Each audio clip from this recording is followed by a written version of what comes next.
জয় হিন্দ দোস্ত from Assam home guard. কি খবৰ আপোনালোকৰ? খবৰ নিশ্চয় ভাল আৰু মোৰো ভাল পাই মাজতে চলি আছে। থাম্বনেইল আৰু টাইটেল লিখি আপোনালোকে নিশ্চয় গম পাইছে যে আনুষ্ঠানিকভাৱে হৰমিত সিঙক ডিজিপিৰ দায়িত্ব অৰ্পণ।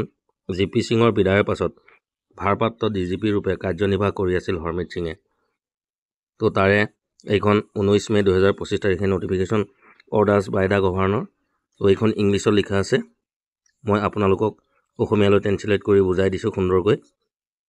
ইয়াত লিখিছে গৃহ বিভাগ 19 মে 2025 তাৰিখে জনসেৱাৰ স্বাৰ্থত শ্ৰী হৰমিত সিং IPS RR 1992 আৰক্ষী সঞ্চালক প্ৰধান IC অসম আৰু অসামৰিক প্ৰতিৰক্ষা সঞ্চালক প্ৰধান আৰু হোমগাৰ্ডৰ কামাণ্ডেণ্ট জেনেৰেল অসমক পদোন্নতি আৰু দায়িত্ব লোৱাৰ তাৰিখৰ পৰা কাৰ্যকৰী হোৱাকৈ প্ৰে মেট্ৰিক্সৰ 17 নং স্তৰত দৰমহাৰ এপেক্স স্কেলত আৰক্ষী সঞ্চালক প্ৰধান হিচাপে পদবী কৰা হয়।